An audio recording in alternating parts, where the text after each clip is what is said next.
This episode is brought to you by marketing consulting firm The Bonafide Lyrics and Marketing, LLC, where creativity meets business. You can check us out at www.theblm.com for more information on how we help local artists and creatives maximize their business presence.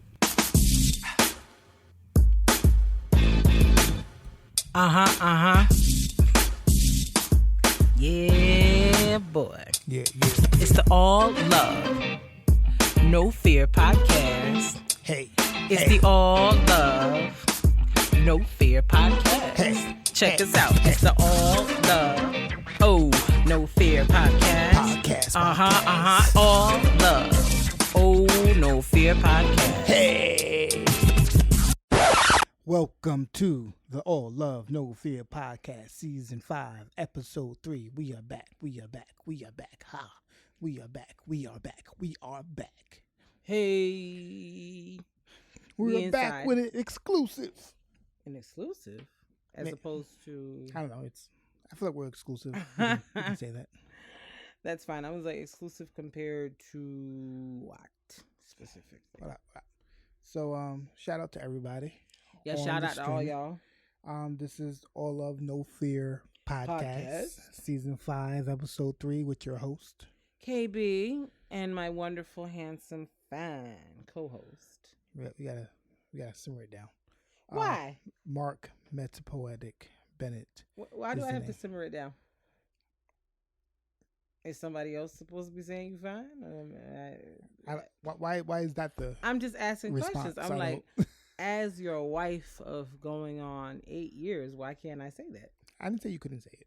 But why I gotta simmer it down? What if that's how I feel? I'm expressing how I feel. But I get uncomfortable. Well, I don't know what to tell you. As we've established, I'm a words of affirmation person. Yes. And I say words of affirmation all the time. And so I don't know what you need to do to come to grips with that. But I need to pull it together. Yes, I've been this way the whole time. I didn't just wake up and start being like this. I know. So there's something for you to work on. It's you business. It's my deal. Yeah, it's your deal. And 2022, I want you to work on that.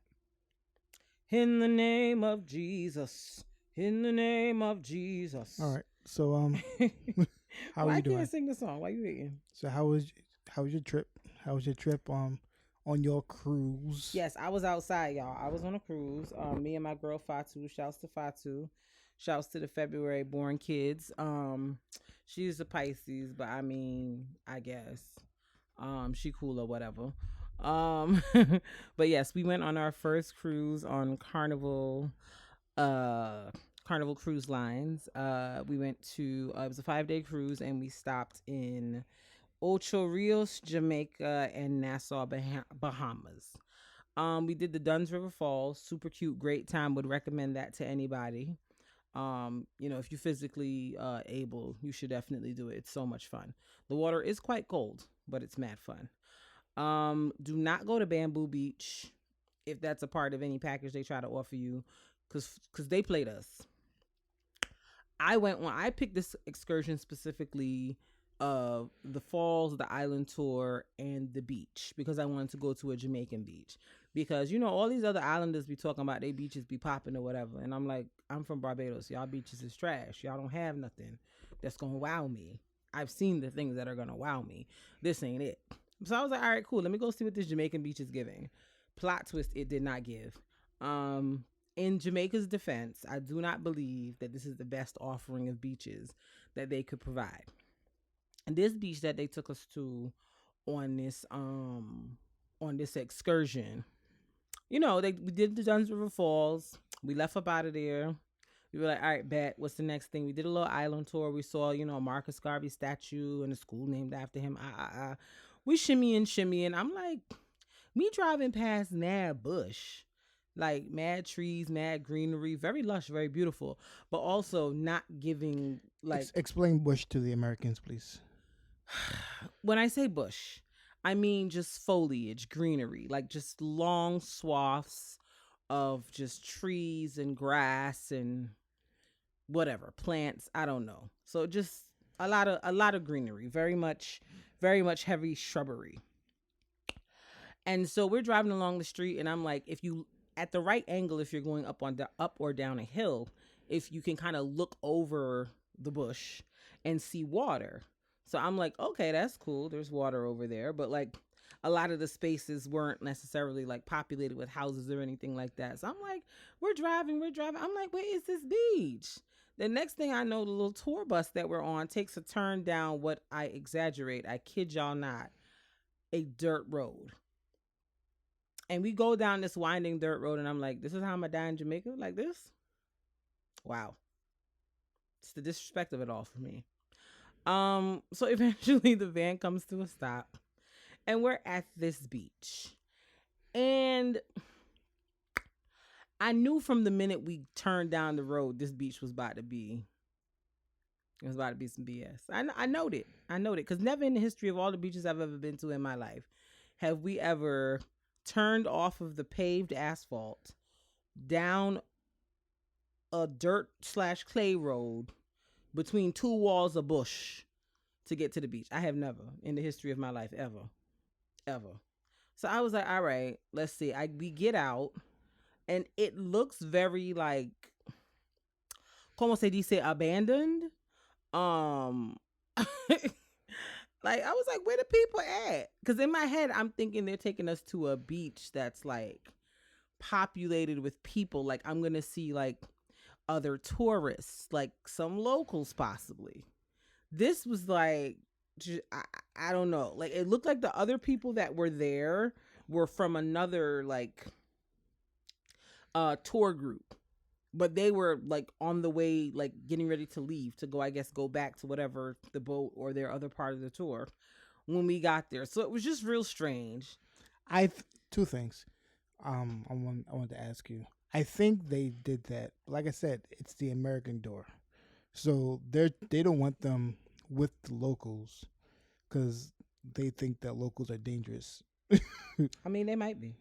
Yeah, so they're like, we're gonna keep them away from the locals. We're gonna go to a private area where locals don't frequent. Well, they can't frequent because it's on the side of the road. Yeah, you don't even know a beach is back there. That's number one. For the first thing. And number two, I want to ask you: do they have? I assume they have something similar to Zadar's. I don't know what. I guess they do. To travel around. I guess they do. Did they have it in Bahamas? I know you were walking around that one too. I didn't see any while we was over there. I didn't see any. I saw more like taxis. I didn't see any like, yeah, none of that. But yeah, so yeah, like I said, literally it looked like they cut away the bush and made a path to get to this beach. So the sand was very gravelly, very, very not soft and luxurious and powdery as I've become accustomed to. And then I went into the water, and the water was very much, it was nice. It was okay. But like the beach itself, it was like a lot of rocks in the water. So you really had to watch where you were going, and you couldn't really see all the way down, as I'm accustomed to as well. So I went in there for about five minutes is an exaggeration, maybe 2 minutes, and got out and went back and sat on the beach chair. While we were on the tour bus, the tour guide is like, oh, here's a menu. There's a food place, a restaurant on site. Let's get your food orders so that they can start preparing the food. So by the time you get there, you don't have to wait that long to get the food. Something said, Kristen, don't order the food. But I was like, oh, I only had the beef patty at Dunn's River. I'm going to get hungry again, and we have like 3 hours before we have to be back on the boat. Let me just get something. So I make my order, and I order something on the menu called the Taste of Jamaica. And I didn't know before that it was $29. Yes, it was $29. Jamaica food should not be that expensive. It shouldn't. It shouldn't. Not in Jamaica. I should have knew it was some BS from there. You should have known from the price. But I was just like, oh, I'm gonna be hungry. Let me just, I thought it was a little OD, but I was like, you should know from the price, $29. But you know what? I think in my head too, I was expecting bigger portions. I was like, oh, I could take food back on the boat and eat it later. So we get there.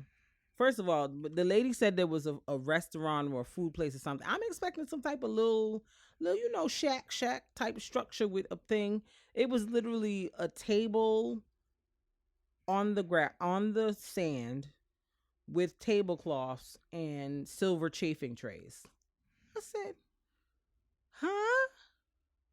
They made, oh, what is this? So I'm like, all right, bet. They bring us the plates of food. My friend has the picture of it.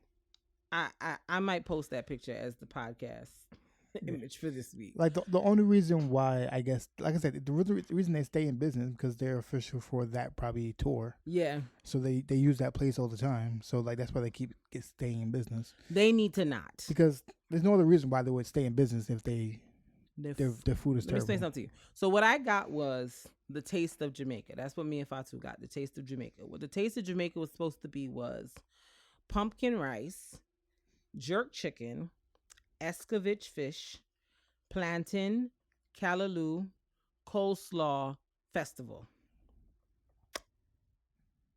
When that plate came and I looked down, I said, oh, games have been played on today. I as a New Yorker, I have consumed my fair share of jerk chicken in the time that I've lived in this nation. I have never, not once, received jerk chicken that looked like red or pink. Not never. I was expecting a dark brown to a black. I was like, jerk where? Like, I don't see anything jerk pan this chicken at all. Then they came around a little later with a sauce that tasted like barbecue sauce that they threw some pepper in. I said, that was supposed to be the jerk sauce? Wow. The pumpkin rice looked good, tasted like nothing. I said, I kept eating it like maybe something will happen. Nothing happened. I have also had escovitch fish. I have been part of fish fries where escovitch fish was sold. What those people gives me was 2 pieces of fry up fish that was more breading than fish. Mad chewy, not escovitch.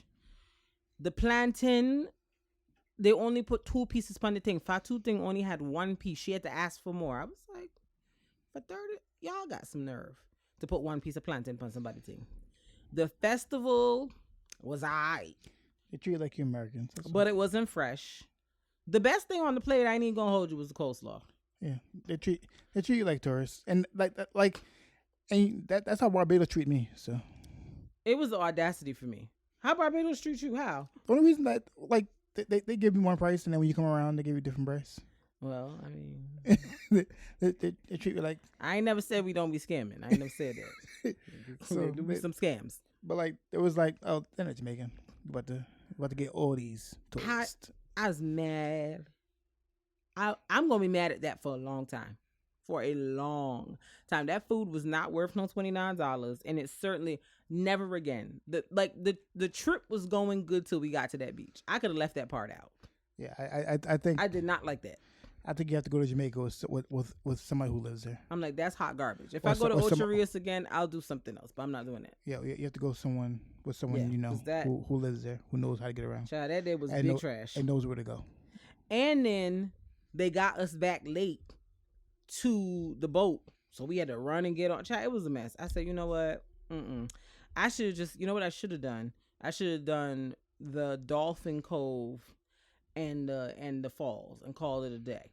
Swam with some dolphins, did a cove and called it a day. I'm trying to get culture and see stuff. Yeah, wasting my time. Cause we didn't get to swim the dolphins with in Mexico either. Huh? We didn't do the dolphin thing in Mexico either. I know. We're gonna do the dolphin thing next time. But Nassau, Bahamas, vibes. Big vibes. From the time we got off the boat, they was playing the right music. We got on the beach, bada bing, bada boom. We did our shopping in the shopping center. It was vibes. I would definitely recommend Nassau, Bahamas. If you've never been, or if you're considering a cruise that's stopping there, go. It's big vibes. Also, go to Curly's. The food was some of the best I've eaten the entire trip. The food was mad good, and it was reasonably priced. Thank you very much, Jamaican place. It was very reasonably priced. The portions were appropriate. So, if I do say so myself, I had enough to take some food back to the room, which was what I was hoping for in Jamaica. But that did not transpire. Whatever. Jamaica, y'all did not help me on the team stop disparaging y'all, because y'all deserve. That place is a poor representation of y'all country. Y'all should have never had nobody go there again. But yes, the Bahamas was vibes. 10 out of 10 would recommend. It was lit. I had a great time. Cruising is super fun. It's a lot to do, and you can do as much or as little as you want.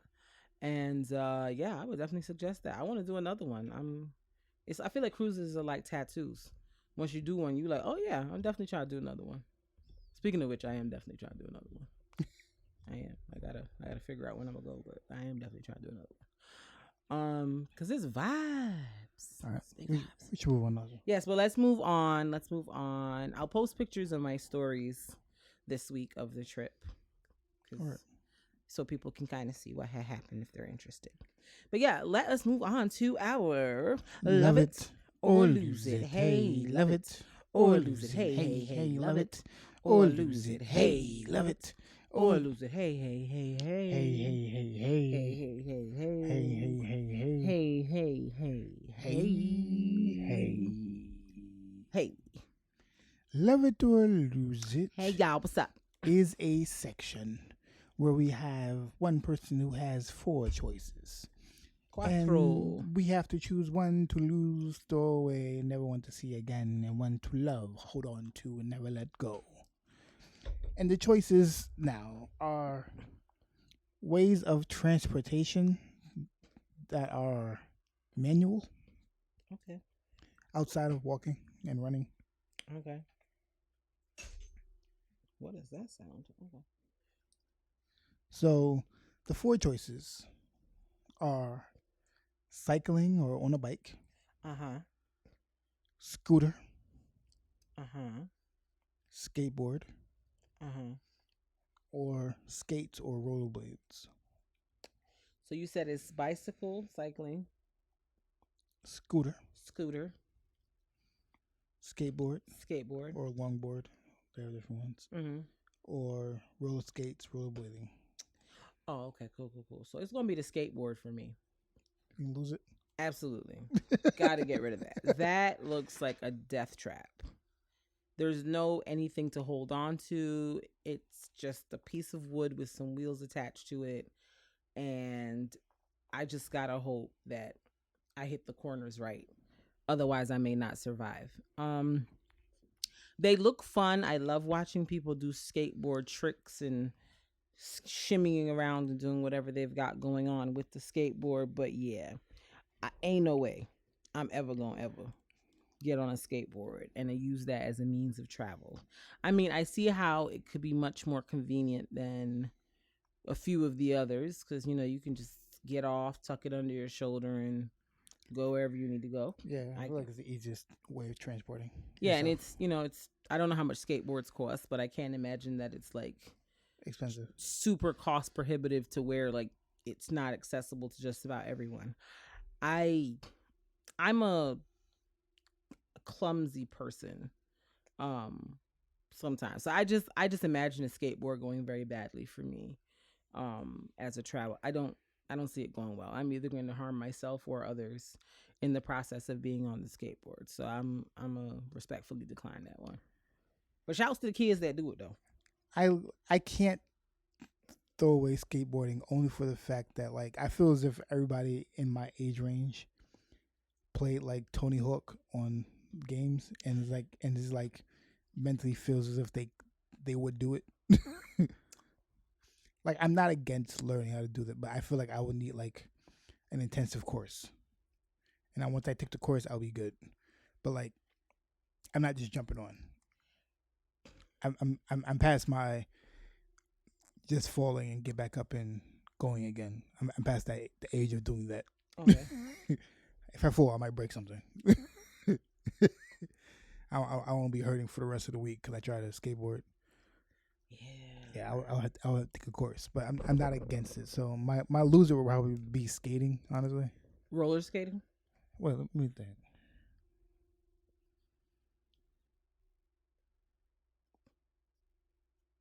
It's between skating and scooter, but maybe scooter because I don't know if I like scootering at all. Oh, that's interesting. Like I feel like every time I've tried, I've always been like, it's annoying and it messes up my shins. Oh, okay. I've hit my shins many times Oh, with a scooter. ah, I've okay. torn up my shins so many times. That sounds like a lot of fun. Yeah, I've it doesn't feel comfortable to me. Okay. Yeah, I think I can like I'm a better. I can.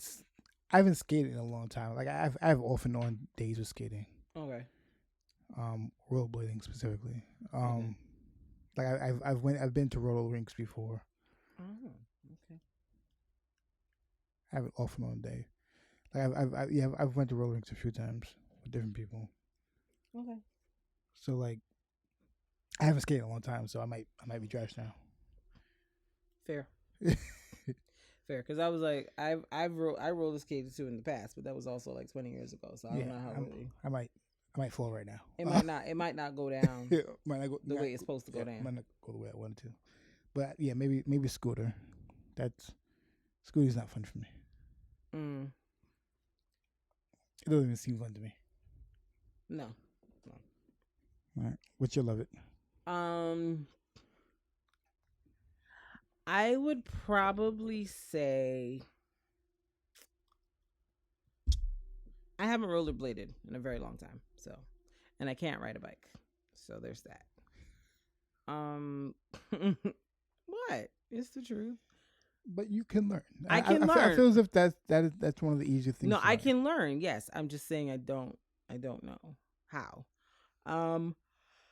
I would probably go with rollerblading. Okay. Only because it's literally just like a pair of shoes with wheels. Like it's not like a piece, like it's not like an extra thing that I have to like figure out how to store. Like I can rollerblade somewhere and then just throw them in a bag if I brought a big enough bag and boogie. Like a bicycle, I gotta find like a bike rack, or like, if I'm getting on the subway, I gotta like take it on. It's kind of hard to maneuver around sometimes with a bicycle.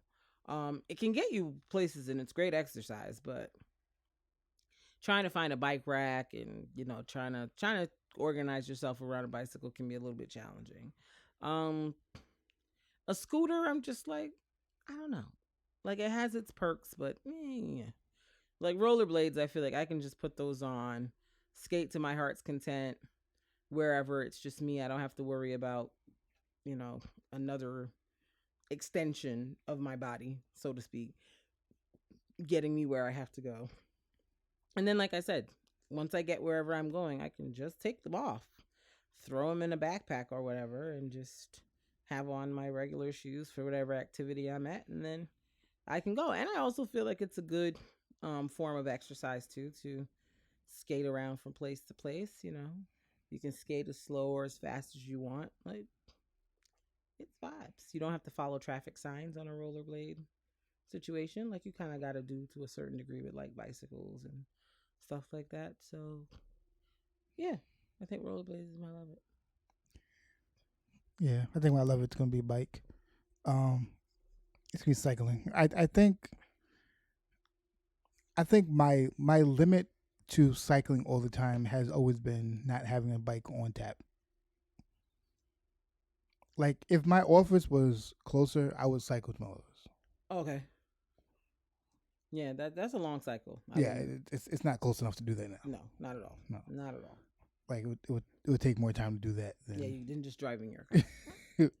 By the time I get there, I got like an hour left. Yeah, it's not worth it. I mean, it would be great exercise, yes. But it wouldn't be enough time. If I was there all day, maybe it would make more sense. Yeah, but I have to go, and then I gotta come back and pick up. So it's not enough time. But yeah, like, and the limit, of course, is I have to pick up Avery, and like, I'm not putting Avery in the back of a bike. That's also not. Yeah, it's not gonna work. No. Not gonna work. But yeah, like I think that is my limit. I think my limit has been like just access. So like, I just got my old bike, and I'm looking at it. I'm like, I'm trying to figure out what I ride it. I might have to change the tires. I have to do some things to the bike. I can't just ride it the way it is. Okay. To make it acceptable for me to ride. Okay. Okay. Well, I guess that'll be a project for you to work on between now and, I guess, spring/summer when it gets nice out. Yeah, like I've always have never had a problem with like just riding somewhere. Like I even remember thought about riding to EOC when I worked there in the morning, just for exercise. Mm-hmm. Yeah, but yeah, I'm not. I think I like just going right. I think you can kind of ride anywhere. Okay. Like it's not, of course, it's not as convenient, but like I'm not as confident in my ability to rollerblade or skate. I think I would be I would be more anxious while trying to do it. That it wouldn't feel like comfortable. Mm-hmm. Doing it, so that's why I would rather do the biking. Okay. I'm not completely confident that I can break. That I feel like that's important. Yeah, I'm not completely confident that I can break the way I want to every time. Mm-hmm. Yikes. Breaking is more complicated than I think it should be on skates and rollerblades. Okay. So that is mine. Okay. I support you. Maybe this summer you'll teach me to ride a bike. Okay. Maybe I'll finally learn. Yes. The swimming may never happen, but the bike riding. I dare say it might be easier to learn to swim than bike. Get the bike ride? Okay. I'm not as confident, but we'll see. Maybe I can learn to do both in this lifetime. Maybe. Possibly. Potentially. Okay, because your body's built to float. Your body's not built to ride bikes. You don't know. It would be useful to swim, though, because I did want to go down. And when I say learn to swim is easier than bike riding, I mean like to not drown. And important. Just to be confident in there. Yeah. Because in both things, you have to be confident that you're not going to die. Yes. That's a major key. You have to relax. Yeah.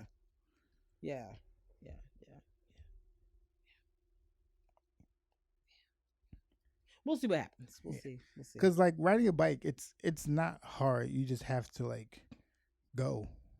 Like you can't stay in one spot. You're going to fall. Like what keeps the bike balance is the constant moving. Yeah. You're not selling it for me. You're not selling it for me. I'm not selling it. No, you're not. You're not making me feel better about. No, you can go slow. I'm not saying you have to go fast. You just can't stay still. You can't be like on bike still and then just be chilling. Oh, we'll see. We'll see. Okay. We'll see. All right, that was Love It or Lose It. Hey, love it or lose it. Hey, love it or lose it. Hey, love it or lose it. Hey, yeah.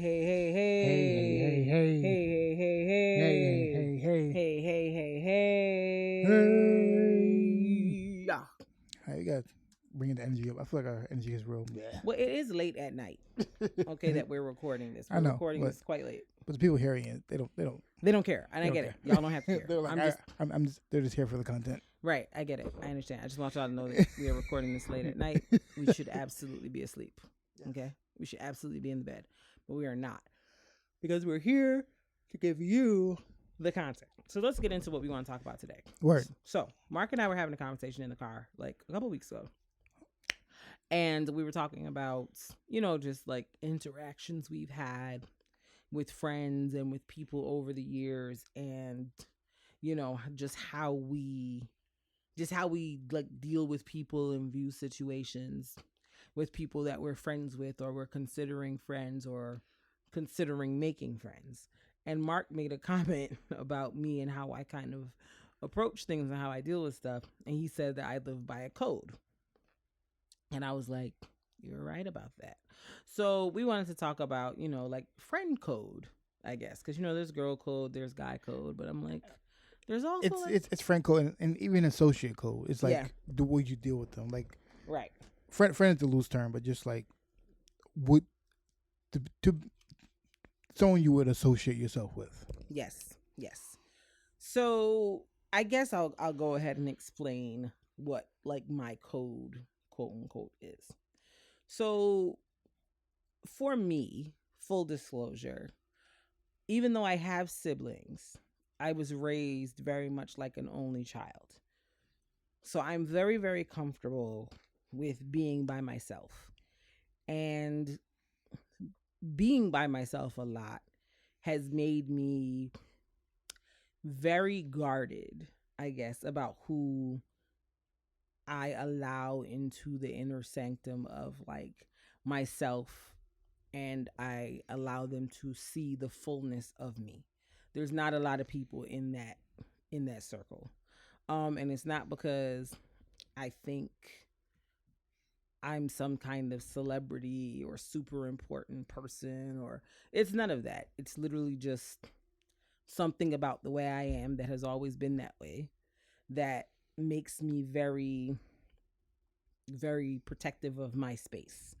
And so, I'm friendly with a lot of people.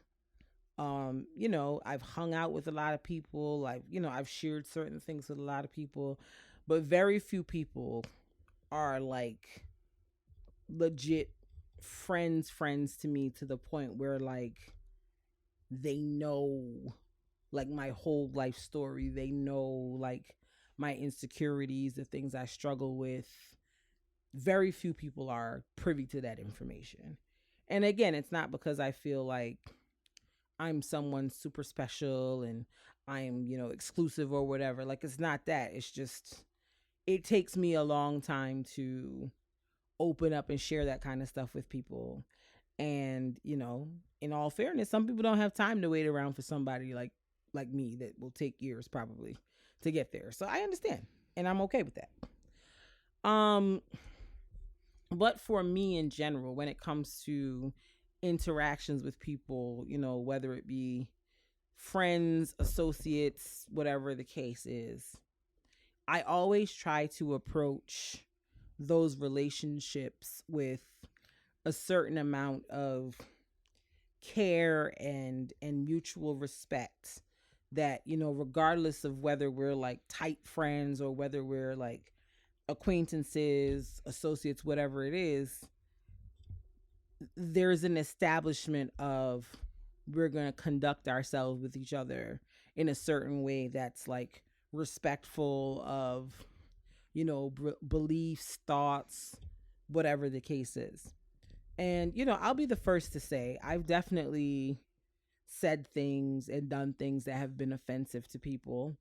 I'm sure we all have, but I know for myself, a lot of times I don't even realize I've done something like upsetting or hurtful or offensive till somebody says something to me. Because a lot of times in my head, I'm like, sometimes I blurt things out without thinking about it, or I do something and I in my mind it wouldn't bother me, but it might bother the other person. And so I try to be mindful of those things. Sometimes I get it right, sometimes I don't. But I'm always willing to own my part in something and see where I messed up at, and I'm willing to offer apologies and try to make it right if the person is open to doing that. But I think a hard line for me as a person is when I feel like I'm being like disrespected or not treated well by a person when I know I haven't done anything to warrant that kind of treatment from that person. That really grinds my gears. I think that's the thing that really like sets me off and makes me angry. It's like, I let you ride on a lot of things because we were friends or close associates. Not to say that I just be letting people carry on with whatever, but like, I gave you grace because of the relationship that we have, or the relationship that we're trying to have. And the fact that you would this quickly kind of flip it around on me and wild on me, that grinds my gears. Because when people do that, my initial response isn't even to start wilding on them. My initial response a lot of times is like pure confusion. Like, what's going on right now? Like, how did we get here? Like, what's happening? Like, what is this? And so I guess I'll give an example just to explain what I'm talking about to people. So I had a friend once. There was a conversation that was had at a function. I didn't agree with what the person was saying. I didn't like with what the person was saying.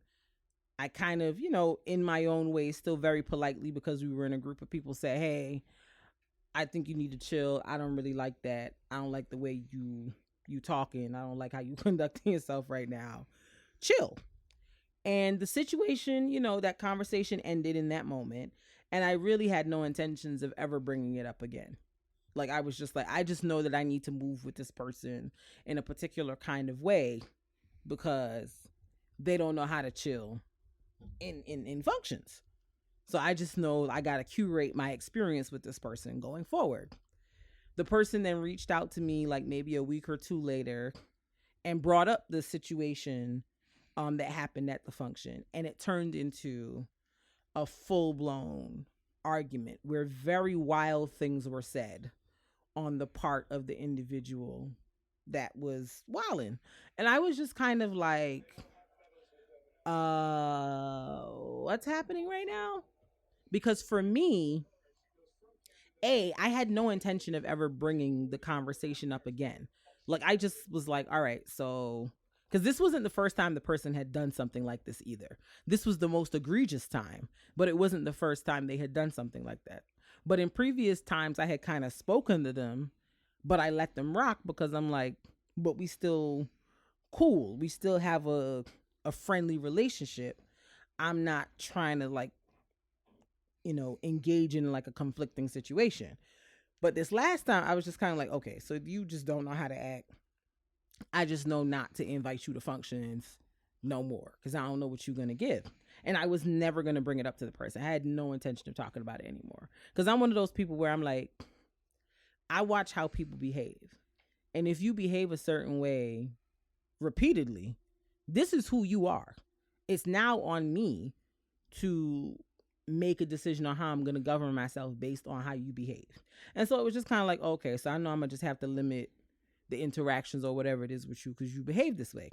So when the person called me and they brought up the incident, and I was like, well, actually, my issue with it was XYZ, whatever I said. And then that turned into a whole argument that went back and forth. Like, a lot of ugly things were said by the person to me.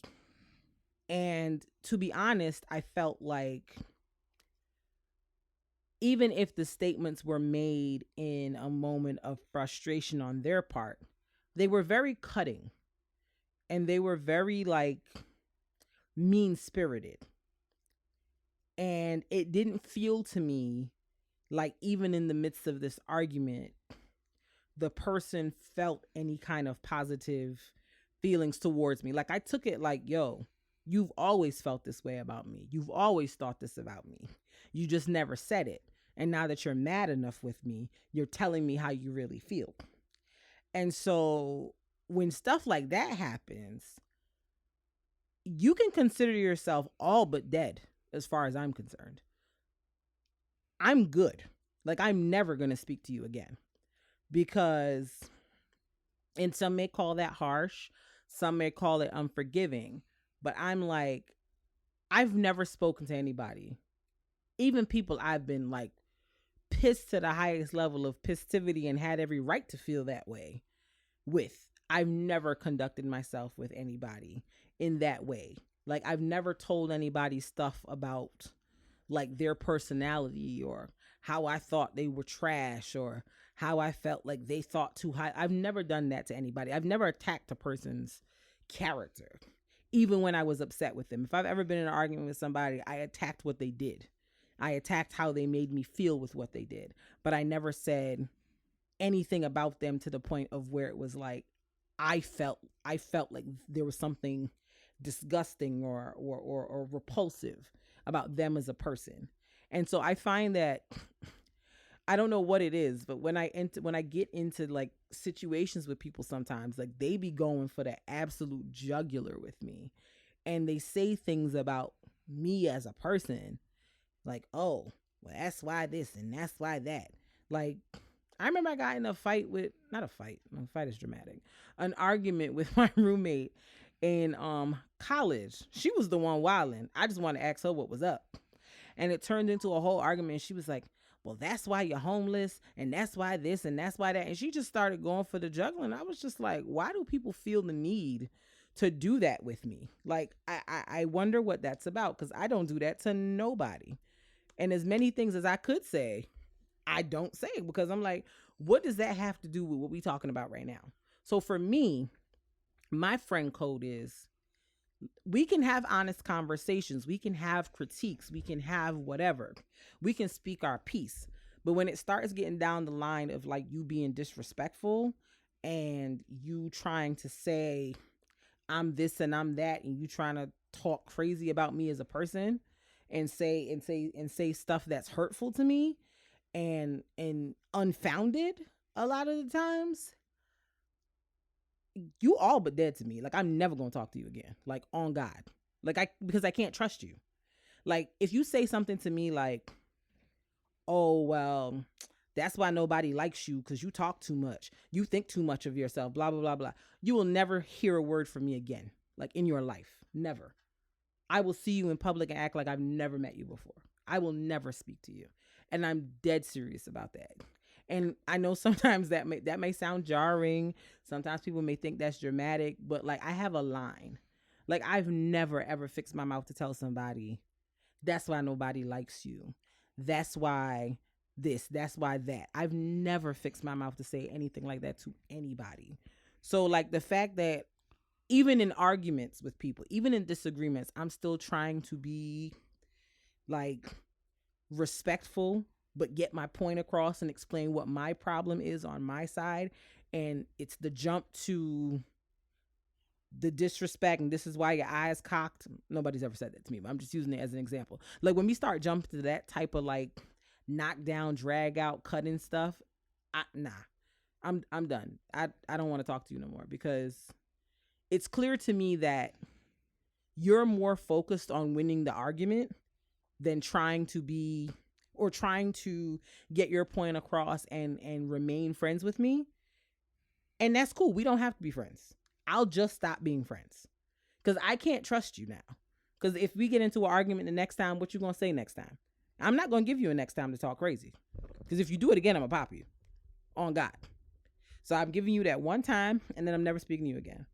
And, you know, that may be harsh, but I just feel like, especially at my age, at my big age, I can't be in close proximity to people I don't feel like I can trust. Because once you do that to me, I feel like every time I'm around you, I'm waiting for the next time that you're gonna like blow up and we're gonna get into an argument and some disrespectful stuff is gonna be said. So I'm gonna exit right there. Like, nah, I'm good. We don't ever have to talk to one another again. And people think I'm being dramatic or I'm joking, but I'm like, nah. And I have seen some of those people in functions, and I've been like, I won't even grace you with a hi. For what? We don't know each other. We don't speak to one another. We're not friends. We're not nothing. We're children of God, and that's about where it stops for me in terms of the commonality. I ain't got nothing to say. Don't say nothing to me. I don't want nobody talking to me about us reconciling. You can kick rocks with sandals on. It's dead. And I'm not mad no more. Like, I might be mad for a bit, but I get over things pretty quickly. But we good forever, bro. I'm never gonna talk to you again. Like, it's really just that serious for me. And I didn't always used to be this way, but I think at some point I just was like, nah, I can't live in this constant, like, I don't really know. I can't relax. I can't, that's not the way God didn't make me to live like that. That's not a way I want to be. So I just, my code is this: you keep it respectful, I keep it respectful. When you start, habitually line stepping and keeping it disrespectful, you ain't never got to hear from me again. Yeah. Ever. I think for you it's just we're cool or we not cool. There is no in between. There is no in between with you. And to your point, I think a few things. Number one, I think the problem is that people argue that way, and I don't think it's because they don't want to be friends anymore. They're just bad at saying that. And number two, to that same point, you don't have to be around that though. You also don't have to like deal with that. Right. But I also understand that like that sometimes it's not even that's how I always thought. But in their mind, they're hurt a certain way, and they're like, I'm gonna make this person hurt because they hurt me, which is an unhealthy friendship. Very much, yeah. Right. But that's how they operate, and that's why it's there's a conflict between that. Yeah. Like my and I had to learn how you operate because we had a conversation about it because she was like, I think I was like that. It sounds like dramatic. Why you're doing that? And I'm like, it's because how I operate is just different. How I approach things is different. Like I've mentioned before, I do automatically assume everybody's trash, right? Like what surprises me are good people. Well, not good. When I say good people, that sounds wrong. When people act right in certain situations, right. I'm actually more surprised. Right. Right. So I expect people to do trash things, and maybe that's because like I've been around, I guess, people who talk crazy to me, and family and friends. But they've also done positive. I've seen them do both things. So I'm like, okay, so people be just doing both sides. Yeah. So people just be, you know what I'm saying? Like, yeah. So, like most people, there's very few people that I know who don't have both sides. Of like, when they get angry, they say the most disrespectful thing. But when they're good, they're good. Like, I have people close to do that. So it's like, I'm used to it. Gotcha. Right? Gotcha. So I can't just assume that they're all just evil people. You know what I'm saying? Like I like that's fair. That's how I can't operate that way. So my way of operating has always been I number one, I don't have to stay in nonsense. Meaning like I don't have to deal with it. Right. Like, so I can like not talk to them. But I always have a belief that they will eventually pull it together. That's where we differ. I do not. No, I do not share that belief at all. That my belief, but when I say eventually, that doesn't mean like a couple months. It could be 4 or 5 years from now.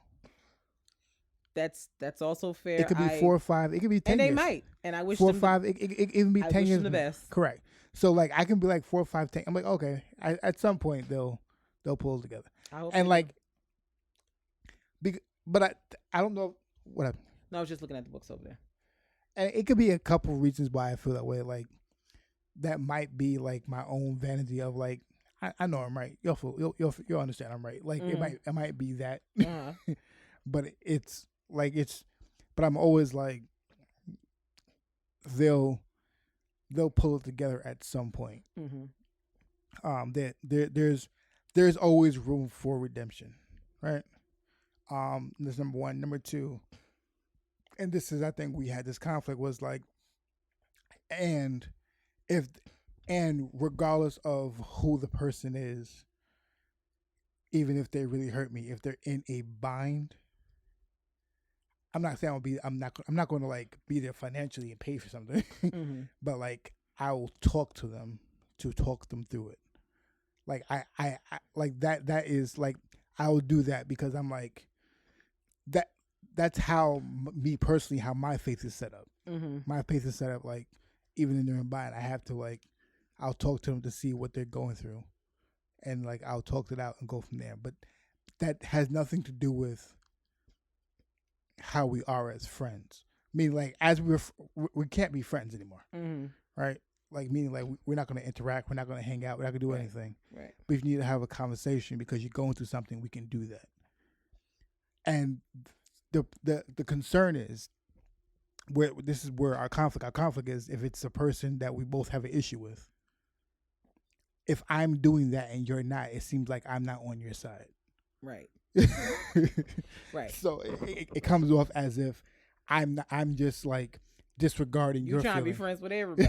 And I'm like, wow. I'm disregarding your feelings and doing that. Right. But it's just how I'm built. Right. And everything. So it seems like I'm not acknowledging your hurt in the situation. Right. And I think to bring into zodiac signs, this is where we most act like a Cancer and Aquarius. Yeah. You are like, but I care about their well-being, and I'm like, they're dead to me. Like you over here talking about, oh, well, what if they're going through something? I will lift up a prayer. I will lift up the prayer of all prayers to the Lord, but I have no intention. Yeah.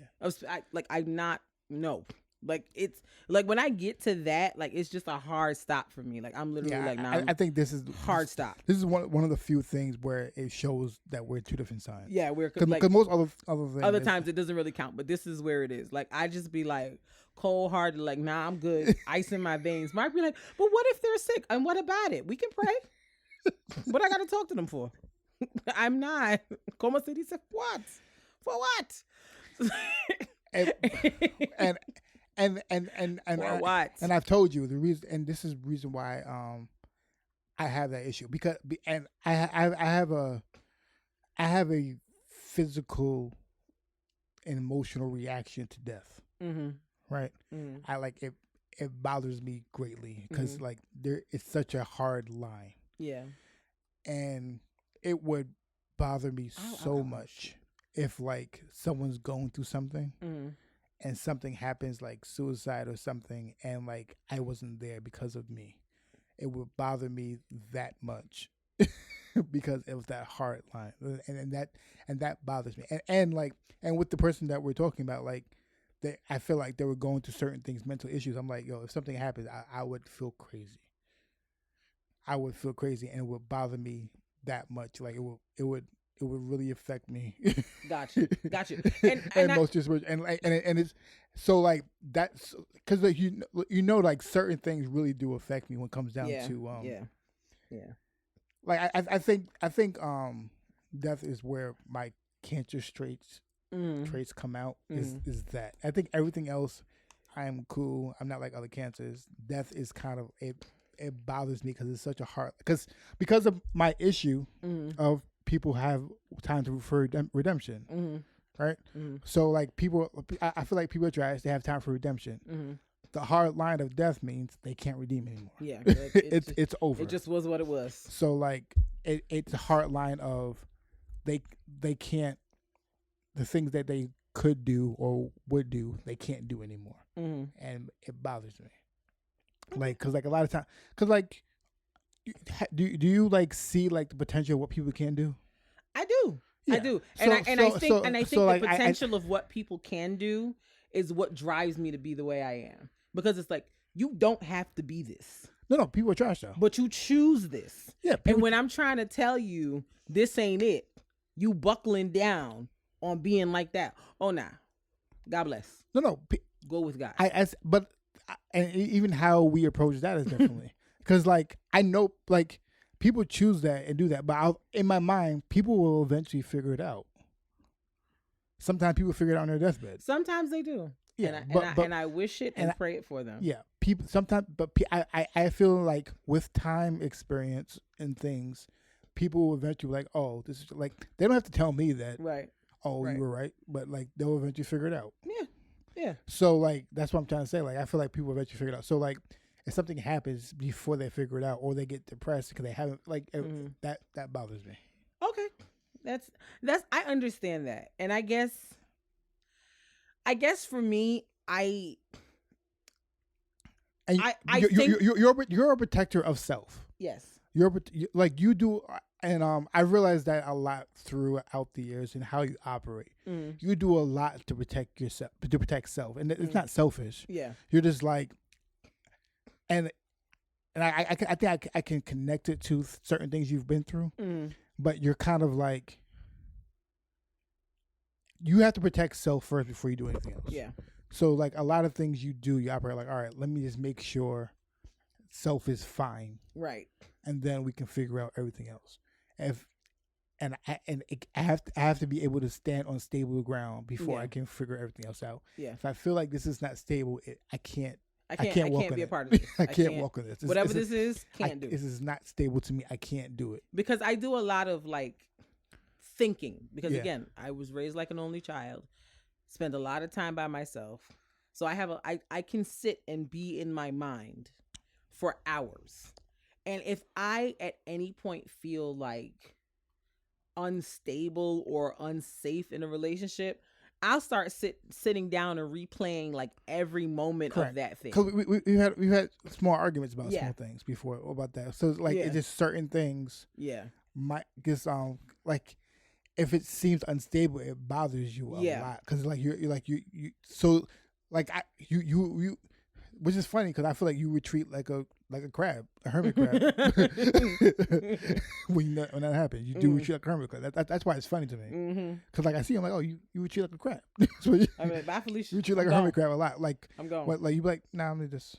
No, like I'm gonna head out. I'm not even gonna. Let me just go on my show real quick. I'm not playing with y'all.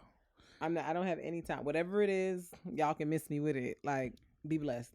Like, I think, like when I start doing that and I start going into my mind and I'm like, and I'm trying, like many times, like especially when it comes to me and you, sometimes I'm always like, no, I don't let her get in her cry. She might not ever come out.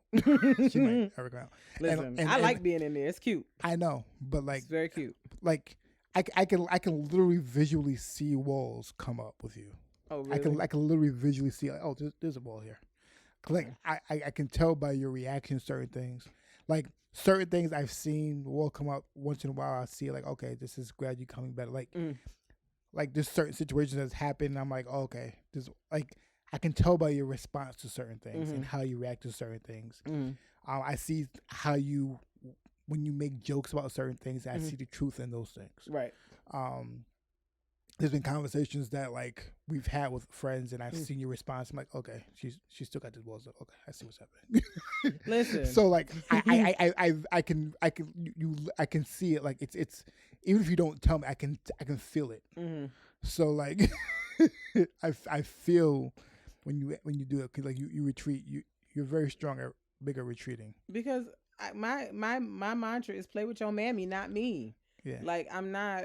Like, I just look at my life and I'm like, I've got too much going on in it. And you've been through a lot already. And I've been through a lot of things already. And like, you don't want to go through that. And again. I'm not, like, I'm smart enough now where I can recognize patterns of behavior and how people conduct themselves. And I'm not saying that I'm any type of saint or that I have myself together in totality and that I don't have faults. I'm not saying that. But what I'm saying is everyone's working on themselves. And there's some people who got a little bit more work to do than others. And I can't be a part of their work journey. I get and that is okay. It doesn't make them bad people. It doesn't make them evil. It doesn't make them any of those things. All it makes them is not for me right now. And I agree. It's just sometimes I just want you to give me time to figure it out. Because like once again, I have to do things to kind of work with your personality, which is in conflict with mine. Yes. So like this cutoff game is strong. Yeah. So like I'm trying to like work with that, but like sometimes what you like I said, what you translate my actions to causes walls to come up because you translate my actions to something else. You're trying to be we are the world, we are the children. The funny thing is I'm not. I'm because like you notice I cut people off also, so I'm not. It's not that you cut off. Who you canceled? Show me the receipts. Me cutting off is not the same thing as you cutting off. Remember that. It's not the same thing. I don't my cutoff is not a hard line. It's how I don't talk to them anymore, and I like my cutoff is not the same as yours. That's what I'm trying to say. Okay. You keep using you're using your lens for how I cut off. Okay. That's fine. Yeah, because like it's the people who I don't talk to that much anymore. and I don't have conversations with any. You know what I'm saying? Mm-hmm. There's a lot of people who like I've spoken to before, and then something happened. I'm like, oh, we don't talk like that anymore. Right. Like I don't try to breach conversations, and it's a lot of people I don't do that with anymore. It's true. Something happened, like, oh, I don't breach these conversations with. Whether it had to do something with me or something with you, or if something with Avery, like I don't breach those. You don't attempt to have conversation anymore. No, I don't attempt to have conversation anymore. But like I said, our cutoff is different because like if I find out something like, I mean, like me, I'm like, oh wow, that happened. Yeah, I would call, I would check in, like, yo, what's going on? Because I would, it would bother, it would eat me up. And maybe I need to grow in that area because I'm currently never going to do that. Correct. And something could change, but currently. Correct. But like, I wouldn't suggest doing that until like it. Because to me, it's inauthentic. Correct. To do something like that. If you don't want to, then I'm never going to be a fake. Like, that's why I said, like, even though I said it earlier, like kind of like in a joking way, like I'll still offer a prayer for you. Like, just because I've cut you off don't mean like I want bad for you or I hate you. I just have no desire to interact with you on any level. So if I did hear some news, for example, about like somebody that has fallen into the cutoff category that like got sick or was going through something, I would be like, damn, that's crazy. It sucks that they're going through that. I'm sorry to hear that. I'll pray for them, but I'm never going to call them. Correct. Because like, and to you it's unauthentic because that's how you feel. Because it's how I feel. And I'm like, I also don't want to open back the door. It's unauthentic for me to not. Yeah. And I understand that because I don't want to open back the door to thinking we could be friends because that's over. That's canceled. That's never going to happen. The funny thing is, I will offer, I will pray for you. I will think about you. I will think positive thoughts. I'll do all that, but we ain't never finna. And I don't know if my strategy is better because I don't want them to think that either. but I don't. The thing is, I don't care if they think that. I also can't reach them because I've deleted them from everything. So even if I wanted to, even if I really wanted to find them, I would have to do a lot of work to find them. Yeah. And it just, I ain't even gonna do all that. Like I don't like because I would be like I would help them, and then when they try to be friends again, I'm like, oh nah, we're not doing that. So like, and that's why you're. And that's why I said like I don't know if my way is better or worse. Like I think that is where that's where my issue is. Mm-hmm. My issue is like I react to situations, not big pictures many times. Mm-hmm. Right? So like someone is hurting and I'll be like, oh, are you okay? And everything from there. I'm really worried about what you're doing. Mm-hmm. But then they're like, "Oh, let's hang out." I'm like, "Nah, I don't want to hang out." Right? Like I'm not even trying to open the door to that. I just want to make sure you good. Because now you're gonna think I'm a jerk because I don't even want to deal with all that. Like let's just not. Yeah, but I really do care, and like I want to make sure you're okay. But once you're okay, I don't want to do it. And see that. So I'm not sure if let's just say I'm not sure if it's better or worse, but that's how I operate. And like it's happened like. I think that's happened like before I met you with like exes and stuff like that. I'm like, oh, I heard, like, and they kept calling me. I'm like, nah, I don't want to talk to you anymore. I'll make sure you're good. Right, but see, that's to me where it gets a little toxic because. How's it toxic? It not because it's like your caring is giving the person an idea in their mind that there could possibly be an opening to relationship in some capacity with you again when that's not what you really want. And so it like I feel like there's a way to care without being that hands-on. And I'm not saying be that hands-on. I'm just calling and say, are you okay? Be cool on that. But that's your business. You can handle these things however you want. I'm not calling anybody, but that's just me. Because a call requires effort and intent. I ain't gonna do all that. Yeah, I think it's just gonna be a silent prayer. I might see you in the streets and say, I give you a head nod, but I'm not having no conversations. I ain't finna do none of that. Yeah. I for me, I like that to me is kind of line blurring with the outreach. That's why I feel like I'm so like hardcore, like no contact, no outreach. Because I don't want you to ever get. Because I think here's the thing. And as I said, I don't. The problem is I don't care. The problem is I don't care if you feel that way. Okay. I'm still going to operate the same way. That's fine. That's what I said. Like that's what I said. Like you can feel whatever you want. What I'm still going to do is still not talk to you. Right. And for me, I'm like, if I'm not talking to you, I'm not talking to you at all. I don't care what's happening. I'm not talking to you at all. Like, it's canceled.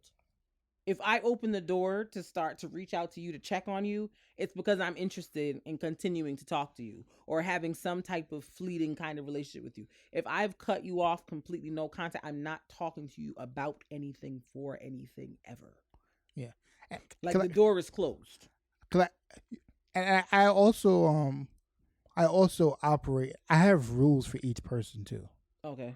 That I interact with. I think I subconsciously create rules in my mind for each person on how I operate, how we walk, how we talk, and what I will not interact. And the rules change based off of our interactions. And I think I do have rules for each person. So like this person, I'm like, all right, if this person calls and they're sick or something like that, I'll talk to them, and then we won't talk ever again. If this person calls something to do with their child or something, I'm like, oh, I'll do that for their child. But like, you know what I'm saying? Like I have mental rules subconsciously. I don't write them down, but it's just subconsciously. I think I have rules about how to, and you know how I am with my rules. My rules, I don't break my own rules. Yeah. Like for me, I have rules. I don't break my own rules ever. Yeah. So, but someone else doesn't know my rules. Yeah. I don't know. Like I guess I just like clean breaks with things. So I'm just like that. Like this person doesn't. We don't talk. You're an off and on. You're light switch off, light switch off. Yeah, it's light switch on, light switch off. It's very cut and dry for me. And I don't think I say I'm gray, but I don't think I'm gray. I just have this mad rules. Yeah. Like yours is like switch friend. Not friend. Mine's is like 10 different switches. Like this is on, this is off, this is on, this is off. It's like I don't understand it. I have like 10 different switches for each person. Like this one, this one, this one. I got one switch. Yeah, and that's where it operates. Like I just have multiple switches for each person. Yeah. And some things are off, some things are on. Yeah. Like I just For me, it really just boils down to, do I feel. Yeah, I think gray area is incorrect about how I feel about certain things. And this is not to say like, oh, you do one thing, we get into one argument, and now we. No, I'm not saying that. It's just when it's off, it's off. When it's off, it's off. That's what I meant. Yeah, when it's off, it's off. And it's like, for me, it's not an easy decision to come to. To come to. Correct. It's not an easy switch. Like, it takes me a while. It's just when it's off, it's off. But when I decide, it's lights out for you. Like, I ain't never. And it's like, people who've never seen me act like that before are always like, what's up? I'm like, this could be you. And I think that's also because it takes a long time for them to even get to that category. Yeah. So like you saying, I finally let you in that category, and then you act. And this like how you act? I finally allow you into the rarefied space of being my friend, and this is what you do. Yeah. Oh, nah, you canceled. You gotta go. Because you played. Like you could have just stayed in the gray area and been cool. You could have stayed in Acquaintanceville. It was cool over there. But you did things to make me think you wanted to graduate to full-fledged friend, and now you here and you doing this? Nah, you gotta go. Yeah. You gotta go. You can't be up here. You gotta go. You might make it back to Acquaintanceville one day. You might. But you also might not. Yeah. And it's leaning heavy on the might not. But we'll see. But yeah, I definitely am like, nah, I can't. Because like I said, I'm not a perfect person, but I do try to be the best friend I can possibly be to people. And when I feel like that's not being reciprocated, and I feel like I don't deserve the way I'm being treated by somebody, yeah, I can't. And in the example I mentioned before, that was like the crux of it for me. Is that I felt like I didn't deserve the way the person was treating me at all. I was just like, well, what? Yeah. And like, what is this? Like, that's why I said, nothing I have said. Like, I'm the first one to look back at something I've said or done and been like, all right, maybe I wild. Maybe I said something crazy. Correct. Maybe I overdid it. You're a lot more careful when you talk. When I talk. To make like a lot of people are not. And And so I don't think this person is careful when they like. they just be saying stuff. I think they're a terrible person to argue with. Yeah. I think they're a person they that just like be going for the like, jugular. when they argue, they're just gonna say crazy They stuff. just say anything. And like, I don't think that means they mean it, but it means that like You said it. but you don't want to be in that space with someone who does that. Yeah, because I'm which is a valid thing, right. Because for me, I'm like, words mean things, words matter, and you can't take words back. Like don't do things to hurt me. Yes. Don't say things just to hurt me. Don't say things just to hurt me. Because if that's what you finna do, you finna be canceled faster than a stolen credit card. Yeah. You canceled. I'm not even finna play with you. Because what are we doing if we can't even have a civil conversation? But they might do that to other people also. And that's yes, I'm trying to say. Cool. I'm not excusing it. I'm just saying, like, I feel like they might do this. They probably do. Yeah. They probably do. And my thing is, good for you. Good for them other people. You can play over there. No, I don't think they want to play there. With me? No, thank you. You can go on somewhere with that. Because for me, I'm like, and especially like as I've gotten older, I'm like, my husband don't talk to me this way. You think I'm gonna let you? Nah. It's crack that you smoking. Like, there are people in my life who know how to conduct themselves with me. There are people in my life who know how to talk to me and treat me respectfully. You at your big age should know how to. If you don't, we don't have to be in each other's lives. Let me solve the problem for you. Let's not be in each other's lives. Yeah. Then you don't have to worry about how to treat me. I don't have to keep having conversations with you about how to treat me. We can just cut out the middleman. Let's not talk. Right. Let's just do that. That works for me. So I'm kind of like, I don't want to seem like I'm harsh or I'm uncaring, but like, to your point, I'm very self-protective. First and foremost. And secondly, I'm just at the point in my life where I'm like, I don't have the energy to teach someone how to conduct themselves with me. If you have a disagreement with me or you feel some kind of way about me or something I've said or I've done, and you're not able to have a civilized conversation with me without it immediately going to low blows and insults, you're not mature enough to be my friend. And that's cool. We just ain't got to be friends no more. And I'm okay with it. It's no hard feelings. It's no beef. It's no nothing. I'm just not interested in you as a friend, as a person, as a nothing. God bless. Go with God. I wish you the best in life, but I'm not finna do it. Yeah, I'm not finna do it. That's just where it's at for me. But yeah, that's basically the Bennett's friend code. You see, we are different. People be thinking we the same all the time and we twinsies. No, we not. I think Mark's too nice. Mark thinks I'm mean. Mark doesn't think I'm mean. That's a lie. Mark, you think I'm mean with certain things too? You are mean. With certain things, not all the time. You're not mean to me. You're mean otherwise, but you're not mean to me. But you know, we do have differing opinions on this, and this is something we talk about like on a fairly regular basis because it affects. Because it's like, because if we both friends with somebody and I'm like, they're dead, Mark. And Mark's like, but what if? And I'm like, they're dead. Yeah, because it comes off like I'm not acknowledging right how they hurt you. Yes, that's how it comes off. Right, and so we've had to have some challenging conversations about that as well, because I don't think he thought that's how I took it. He was just looking at it as I'm still cancer empath. I'm still feeling. I'm like, it's dead. So I'm like, oh, well, he doesn't care about the fact that I've killed them in my mind. He still wants to be friends. And so that turned into like a whole back and forth between the two of us. But I think we're on the same page, at least, of understanding the other person's point of view, even if we don't necessarily agree with it or practice it. We get where the other person is coming from. We're just, as you said earlier, built different. And that's just the tea.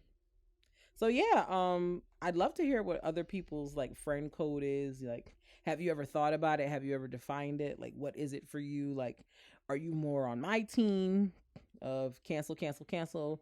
Are you more on the Mark team, like cancel but could still possibly get a contact? Or are you somewhere in the middle or on the opposite end of either of these? I would love to hear it. So let us know via the socials. We're all Love No Fear PCast at gmail.com is the email. All Love No Fear P1 on Twitter, and All Love No Fear PCast on Instagram. We If I tweet. recall We correctly. tweet nobody. Child, I be on Twitter we, reading. we tweet I ain't nobody. even gonna hold you. I be on Twitter reading. I don't know what happened. I feel like I used to be more of a tweeter like 5 years ago, and then I stopped. But we be on there though. We have an account. Just tweet us. Tweet us. We'll respond. We'll respond. So yeah. Up next is new music time. So this week we've got on the docket for the new music, Mary J. Blige, who was just performing on Super Bowl, and released a new album called Good Morning Gorgeous. I've listened to about half of it so far, and I really, really like it. I plan to get into the rest of it this week, but it's giving so far.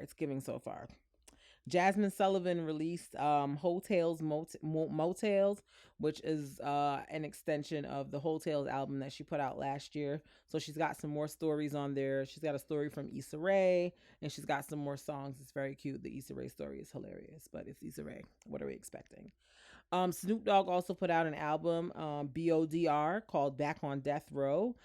He also coincidentally is now the owner of Death Row Records. So, you know, the tie-ins, it's lit. It don't make sense.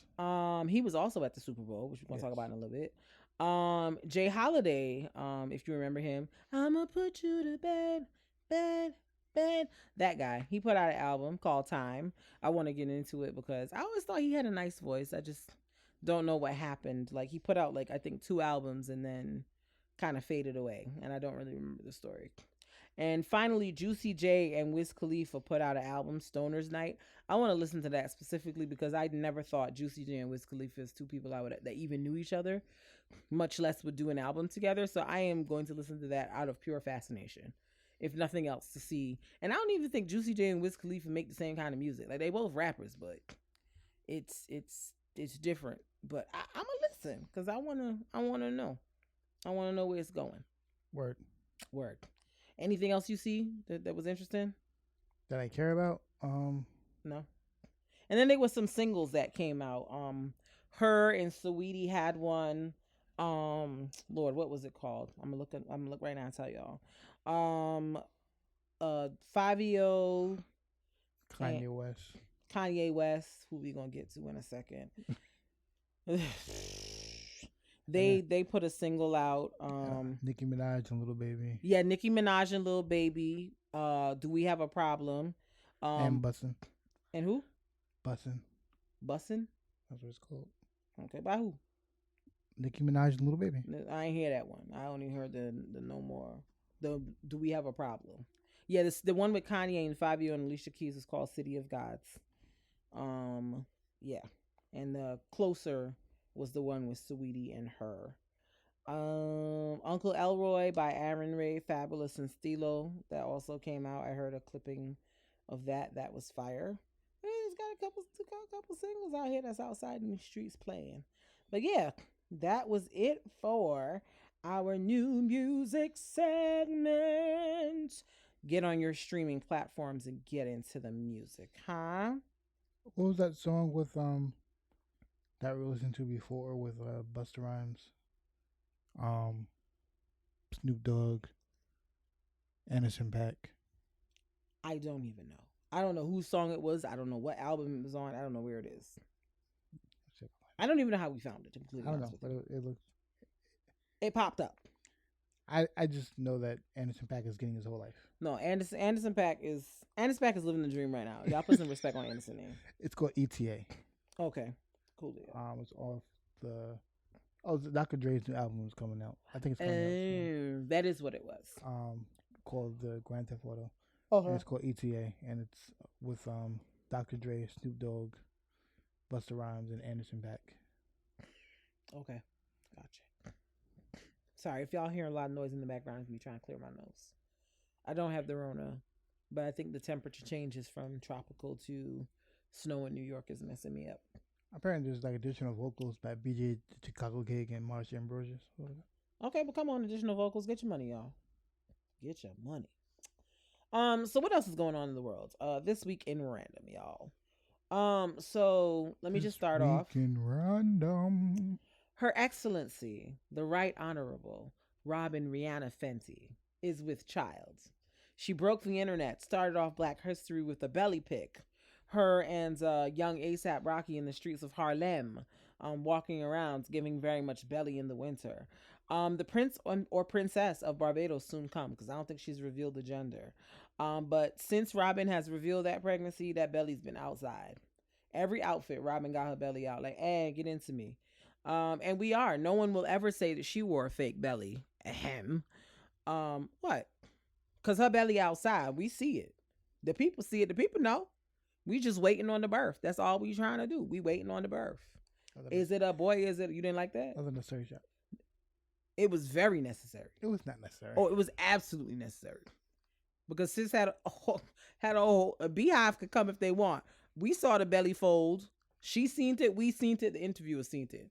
I ain't make that up. You can find it on the internet if you want to. Whatever.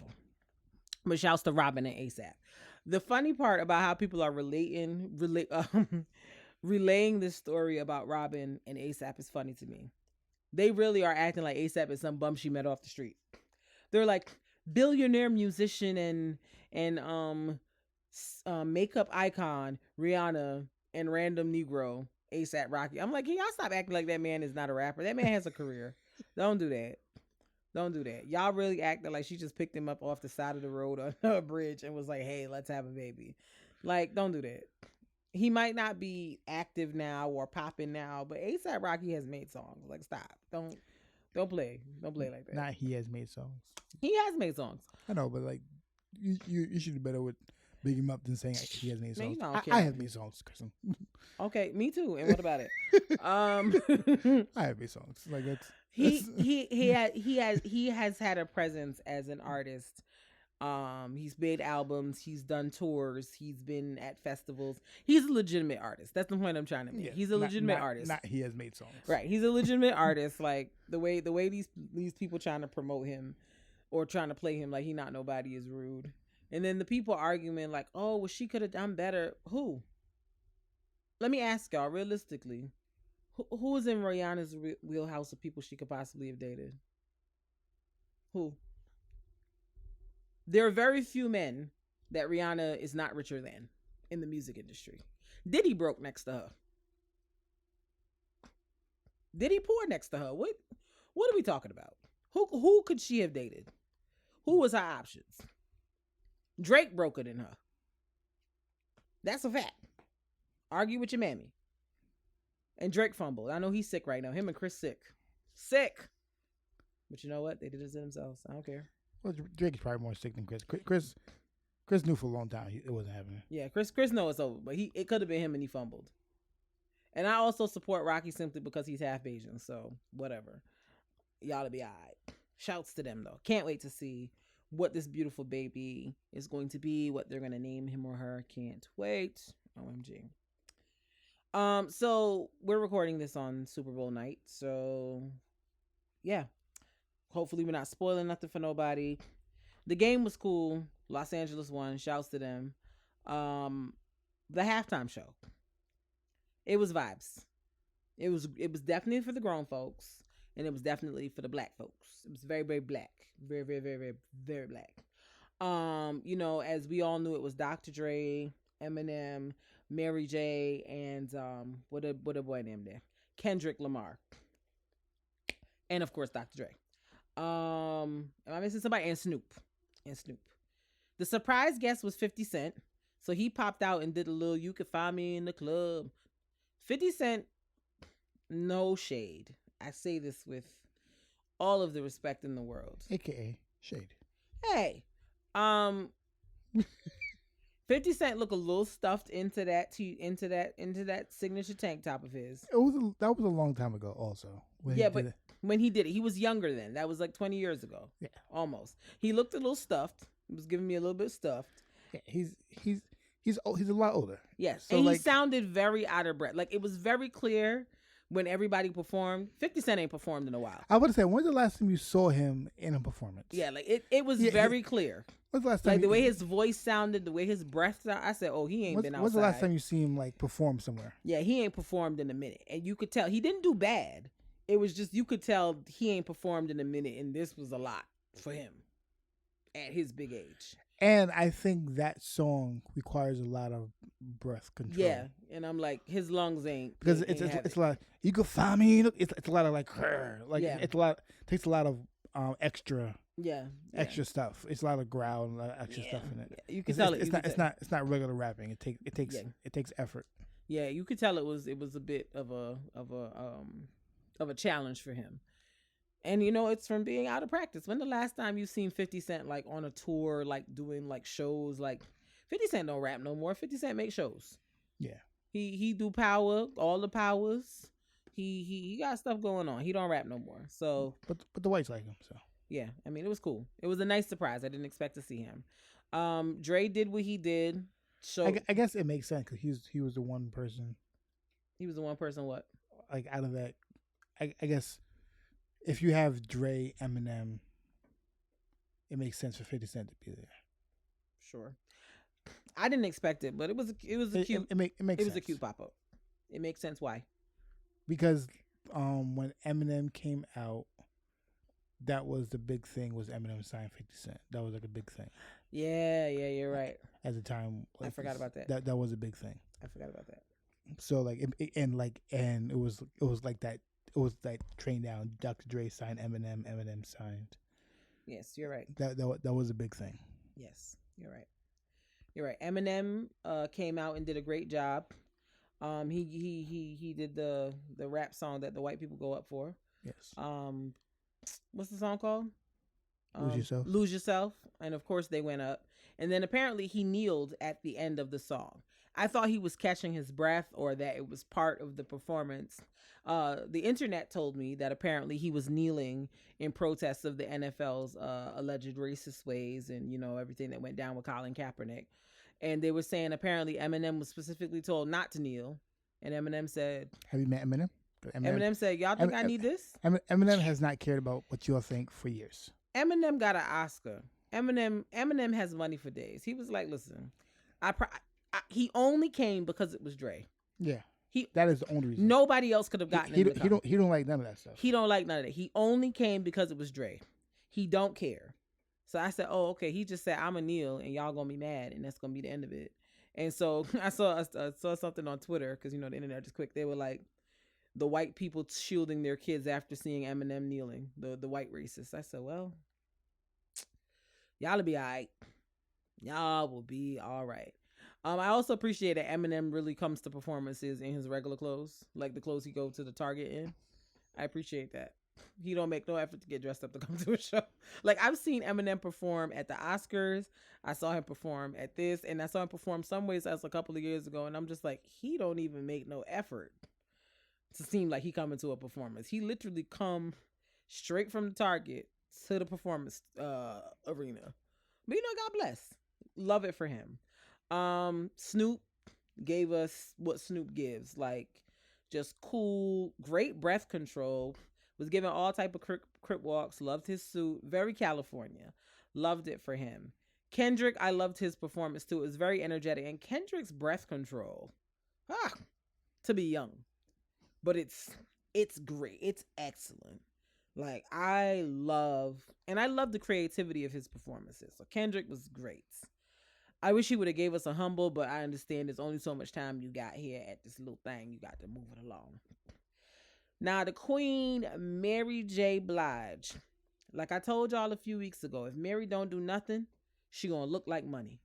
And my God, when she popped out on that little platform to perform, I said, my God, Mary. Oh, she looks good. With a T. Good. The weave was laid. The makeup was right. The outfit was given. The thigh highs was given. She gave us her signature bop and kick. Mary gave what she was supposed to have gave. I wanted more Mary. I ain't even gonna hold y'all. I wanted it and I needed it. And then when I found out that the guy I went to Hofstra with, who's a stylist, who has styled Mary in the past, Jason Rembert, shout to him, styled her for this, I said, he probably styled her for the commercial too. And Mary looked like, he be styling Mary like money, okay? Even though Mary allegedly was having some money troubles. I don't know if you saw the interview Mary did with Angie Martinez earlier this week, where she was basically saying she was broke because of the ex-husband, because she was supposed to be paying him alimony, but technically he had spent up all the money she was supposed to be paying the alimony from. So she was like out here going on tours and like working really hard to make back the money. So I'm like, Mary said, look, I might not have had the money, but I'm going to look like money whenever you see me. And I love that for her. And I hope that she recovers financially. Lesson to the ladies. Don't be letting these men manage your money. Do not be making these men your manager. Don't do it. It never goes well. Mm-hmm. Ever. Be in a relationship. Don't let him be your manager, because they be stealing your money. Yeah. But she did great in her performance. And then the fun part of the performance was, for me, was seeing that Anderson .Paak was the drummer. And I'm obsessed with Anderson .Paak, if y'all didn't know. Yeah. So it was very exciting to see him up there drumming and getting his life. I was like, yes, love this. It was very black. It was very, very black. And I liked it very much. I need more of that going forward. I don't want to see no more, Rolling Stones and the Beatles, and then people like, let's give me the blacks. They're gonna give a good 2 years of non-blacks, and then after that. No. I need more blacks. I hear you. I'm telling you what's gonna happen. It need to. If Jay-Z is supposed to be the black people correspondent over at the NFL, I'ma need more blacks. I'ma need more. So next year I need to see. Well, I was gonna say I need to see Rihanna, but she's gonna be like somebody mama, and she's never giving us a tour or a concert or nothing. Like, that's canceled. So I don't know, but what other black people would you like to see perform at the Super Bowl? I would like to see Usher, for sure. Usher would give us a show. Yes, Usher would be great. I want to see Usher. Who else do you think? I want Missy to lead. Yes, because that little snippet she did when Katy Perry did it like a few years ago, it gave me what it was supposed to give. I want Busta Rhymes. Busta Rhymes would be vibes. Yeah, that's too niche black for the people, though. But Busta Rhymes would be vibes. They're not doing a hip hop again next year. They're not. Yeah, they're gonna give us like a pop artist. The most they're gonna do is give us R&B. Yeah, so that's why I feel like Usher could be a possible. Yeah, they're not giving us hip hop 2 years in a row. Honestly, they can let Anderson .Paak ride. Let Anderson .Paak ride. Bring Bruno out and do a little leave the door open for the kids. Like, I'll watch that. Yeah, I'll watch that for sure. It's like it's gonna be some. The problem is, right. This is why it bothers me, and like this is why people don't understand why it be crazy with the racism.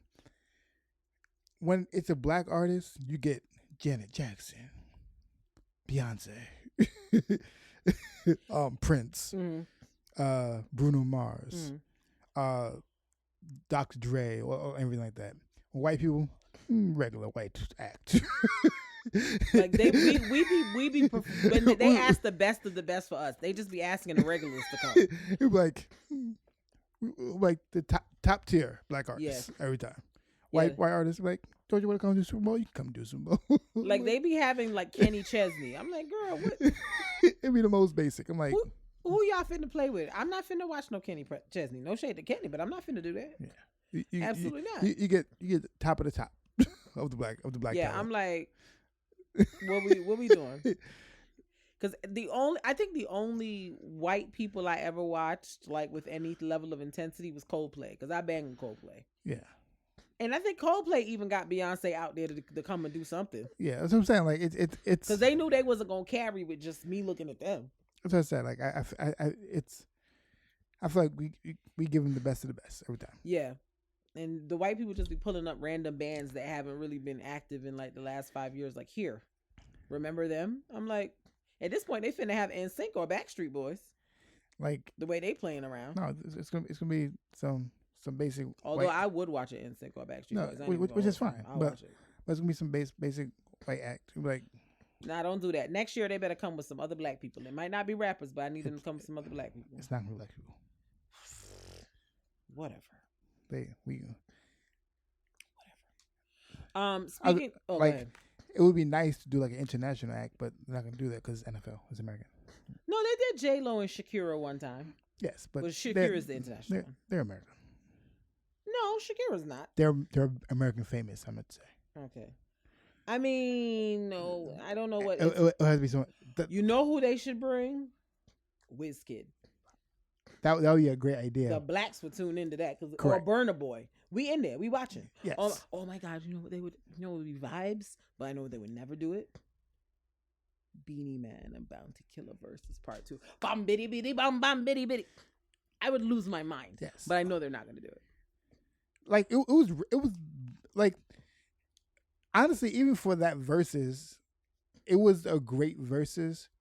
But when they first announced it, the black people from like the South and the West Coast, they didn't even know what was happening. They were like, huh? Who? What? Like they were excited after they saw it. So yeah. But initially they was like, girl, what? What is this? No. Listen, if y'all didn't know, now y'all know. Because it was big vibes. Yeah. Big vibes. So speaking of the Super Bowl, your boy Kanye was at the Super Bowl with a shirt on his face. Yeah, that's his thing all the time now. What? Why are you here? And North and Saint sitting next to him. North looked like she's sick of it. That baby, what, 8, 9, and she's sick of it already? I feel bad for her. But on another note, he needs his Instagram deleted expeditiously. I need him off the social medias and in a mental health facility. This man has been on social media for the last 2 days going on tirades about Pete Davidson and how Pete Davidson is stopping him from reuniting with his family and how Pete will never meet with his kids. Somehow Ariana Grande and Mac Miller, rest in peace, have been dragged into this. Mac Miller dead. Mac Miller been dead for about 3 years. He don't know nothing about a Kim or a Kanye. Why is he involved in this? Because Kanye is trying to allege that Pete Davidson was somehow indirectly linked to Ariana Grande and her relationship with Mac Miller. And I'm like, Mr. Kanye, sir, you have a girlfriend that you are parading around at functions. Are you forgetting that? How are you screaming, I want my family back, I want my wife back, but you out everywhere with a girlfriend? What are you talking about? What, huh? Pete Davidson is the reason that your family is in shambles, not you. Pete Davidson, the guy that Kim has been dating for 30 seconds, is the reason. It's not you. Y'all marriage broke up because of him, not because of your antics and your shenanigans.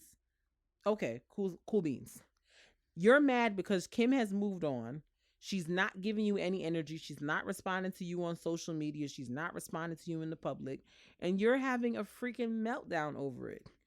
You have a girlfriend, bro, that you dress like Kim and you dressed her like Amber Rose too. So like, what are we talking about? Yeah, and people keep being on the internet. I support Kanye. No, Kanye should never be alone with those children because he's nuts. Okay? He's nuts. He's clearly having a manic episode and everybody continues to act like that's not what's happening. And he needs to be in a psychiatric facility. He needs at least a 72-hour hold because something is going on. Who owned the Twitters? Mark Zuckerberg. Shut his Twitter down. Jack Dorsey's Twitter. I'm talking about Instagram. Mark Zuckerberg, shut Kanye's Instagram down because he's on here wilding. I hope Kim is screenshotting for custody battle purposes, but shut his Instagram down because he is behaving in a way that is very concerning. The fact that Kim Kardashian is the same one in this whole situation. That's the part for me. The fact that the Kardashian family is the same party in the situation is wild to me. And the fact that the Shade Room and other blogs with a lot of reach are reposting Kanye stuff like this is not problematic. Some people just have like the hate for Kardashians, but Kim looks sane in this whole situation. Right, because she not responding to nothing publicly. And it's like the more he keeps going, the crazier and crazier he's gonna look to a judge. So go ahead. Kanye is showing me why Jay-Z stopped dealing with him for a minute. Because it's like, what are you doing? What is this? Why are you on the internet talking, running your mouth about stuff? Like, what are you doing? You wildin' and you look nuts. Moving on to other crazy things. If y'all haven't watched it yet, I suggest y'all do on Netflix. Tinder Swindler. Fascinating, riveting piece of documentary. So basically it's about this Israeli guy who was out here scamming women out of hundreds of thousands of dollars, and 3 of the women who he scammed were approached to make a documentary and talk about their experience. It's some of the wildest stuff I've ever seen, but it also reinforces for me not to say that black people don't be getting scammed because it be happening, but it's interesting how other people don't be recognizing the red flags and situations that be there. And black people be like, wait, you didn't see nothing wrong with that? That didn't seem strange to you? Oh, like all the black people I know that watch Tinder Swindler was like, see, I could see him from right there. That's where it was going to be a problem right there. Right there. But these people kept on playing with this guy, sending him money, whatever, whatever. It was crazy. So I didn't know Mary did literary voice. they did. I saw that. But yeah, check out Tinder Swindler on Netflix. Mark watched it with me. What did you think? Yeah, I think it was it's very interesting.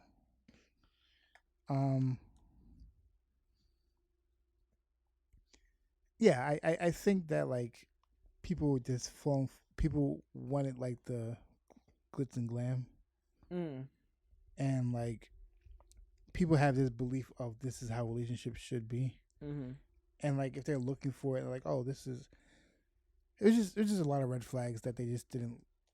Yeah. Even from like come on this trip with me. Yeah, I was like, and you don't know that person. I was like, girl, what is she doing? Huh? I think what's it called? I was watching Here's the Thing. And they were talking about it. There was like once the person goes and be like, yo, go on this plane, I'm like, I might get chopped up. Let me just get out of here. Like the comfort of just going somewhere with a stranger is insanity to me. Yeah, but like people have a dream, like, oh, this is my dream and fantasy, so that's why they fall for that. But yeah, like it's interesting. It was funny, and people were like, he was organized, but he was right, and he knew the right thing to do because he didn't get arrested for that. He got arrested for the passport fraud. Yeah, because you can't get arrested for someone paying for you. They wanted to pay for it. Yeah, like they didn't say there's no contract saying I'm giving you this money with the purpose of I gave you this money because I care for like you. There's nothing there. Yeah, like there's nothing there. Most they can do is probably like a family court, and which he would have to come. Yeah. Like it would have to be like a small claims court, or something like that. Like it can't. There's nothing you can do. Yeah. And there's nothing on paper that you wrote down. Exactly. Like it's very hard to prove any, like if you was trying to go to court, it's very hard to prove any of those things because the way a part of me is like, this is skillful how he's doing this scamming. Yeah. But also I'm like, he's just really preying on people's emotional trusting nature. I guess. like he said, I'm using his money for business. My guy said he had enemies. I said that's where he would have lost me. He does have enemies because he's not wrong. Because I don't. Anybody that uses that terminology in real life, like I got enemies, let's stop. What are you doing? What are you doing? Why do you have enemies? What type of scamming is you into that you have enemies? That's what I want to get to the bottom of. Why? What's the reason? Yeah, it was because people who minded their business and doing what they need to do don't have no enemies. What are you doing? And one thing that was said, and I was like, and I fully understood why I was upset when there was like, this is how it wasn't black people, because the woman kept sending the articles or stuff that people sent to them to the guy. He's like black women were like, all right, let me hold on to this. Let me see what's going on. Yeah. Let me confirm some things. Like, not gonna let the person know up front that I know what's going on. I was like, when I saw that, I said, what are you like? Why are you telling up front about what's going on? Are you dumb? Why would you do that? Are you dumb? It was giving me very much dumb. Very, very much dumb. But yeah, go watch it. It's fascinating to say the least. Speaking of other white nonsense, so apparently there's a lawsuit going on against Tesla from some of its black employees. Apparently it was a bunch of racism going on down there at the Tesla factories, with all types of, nooses being hung and KKK being carved into lockers and benches. It was just a very uncomfortable environment for black folks, apparently, and had been going on for several years. And I think the information made its way to Elon Musk, and he was kind of like, this is a tough, demanding environment. It is what it is. i.e. he didn't really address it. So now there's like essentially like a large scale lawsuit against Tesla, with allegations of serious like racism and lack of acknowledgement, or doing anything about the racist practices and racist experiences that clients had. I mean, that employees had there. So I'll be very curious to see how this plays out, and whether these people are compensated. But I saw somebody say, if this does turn out to be true, black people need to give back their Teslas. I was like, I don't know. We'll see. Like, we will see. We will see. I just want Elon Musk and Mark Zuckerberg to look like human beings. Now, they concern me. They just operate like a human being, just once. Like, every time they interview or talking, I'm like, you look so robotic. Because Mark Zuckerberg did, like, I guess a whole, like, I don't know if you saw the whole video talking about Meta and stuff like that. And I was like, you look like robotic. Yeah. I just want you to look like a human being and operate like a human and talk like a human just once. Yeah. Like, prove to me that you're not using your robot clone just once. Yeah. Yeah. The lawsuit alleges that Tesla segregated black workers into separate areas that its employees referred to as porch monkey stations, the dark side, the slave ship, and the plantation. Racial slurs were hurled daily at black employees, delivered not just by fellow employees, but also, by managers and supervisors. Ooh, child, the ghetto. And apparently they've faced a lot of discrimination lawsuits over the years. They were apparently ordered last year to pay a man $137 million who reported harassment. 6 women are suing for sexual harassment, and a black woman is suing over rampant racism conditions like Jim Crow era, as per noted here. So it seems like it's been the ghetto at Tesla for some time. We have to get out of here also. Yes, also.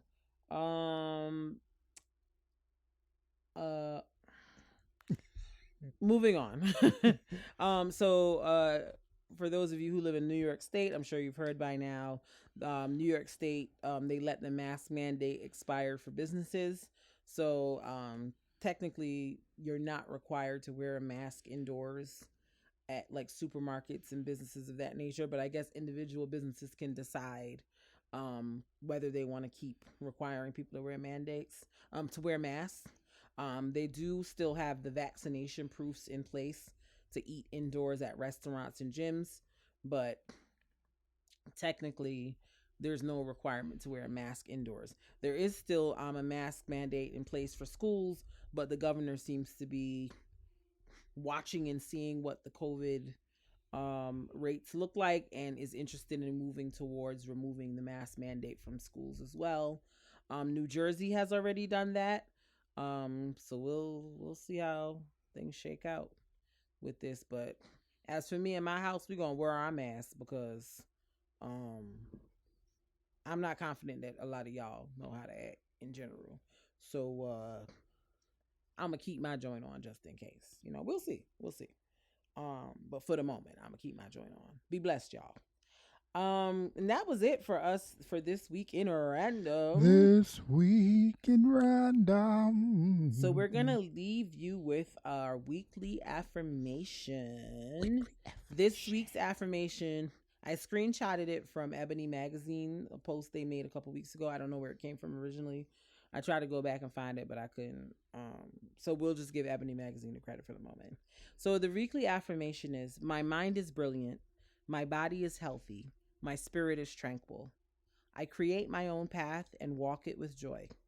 My positive thoughts guide me to new heights. I am conquering my fears and becoming stronger each day. I will have a good day because it is my choice. I am not afraid to be wrong. So yeah, y'all. Just meditate on that every day. Think about it. And make it a beautiful week, y'all. That's it for the All Love No Fear podcast peoples. So we gonna head on out. Until next time, we bid you adieu. Wow.